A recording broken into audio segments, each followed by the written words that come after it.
ఇప్పుడు ఈవిడ మనం గుర్తుపట్టుదంట. ఎలా గుర్తుపడతారు? పెద్దాడైపోయి ఉంటాడు కదా. అమ్మా బావొచ్చాడు. అమ్మా బావొచ్చాడు.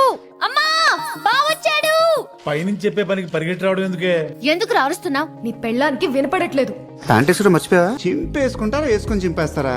షటప్. ఇట్స్ రిప్ జీన్స్ రాము. డ్రెస్సే అంత. నువ్వేవేంటి అలాంటి? నీకు డ్రెస్ బాగుందని ఎప్పుడైనా చెప్పావా నువ్వు? ఏమండే మా వాళ్ళకి కొంచెం నేర్పండి.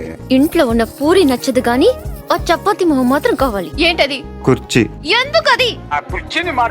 ఒంటి మీద సరిగ్గా కేజీ కండలేదు. ఇప్పుడు వచ్చి నేను ఒక్క స్పూన్ కండు సావట్లేదురా. నీకు నేనంటే ముందు నుంచి చులకనేలే. ఏముంది అది? ఒక్కసారి ఒకలా మాట్లాడుతున్నా. లాస్ట్ పోర్షన్ మాత్రం చెప్పు. దాని ముందు నా పేరు మాత్రం చెప్పే. రాము. రాజు ఆ, నా ముందు చెయ్యదులో కాఫీ చెప్పొచ్చు కదా. కాఫీ. కాఫీ. ఏయ్, ఏయ్, ఏయ్, ఏయ్. ఏయ్, ఏయ్, ఏయ్.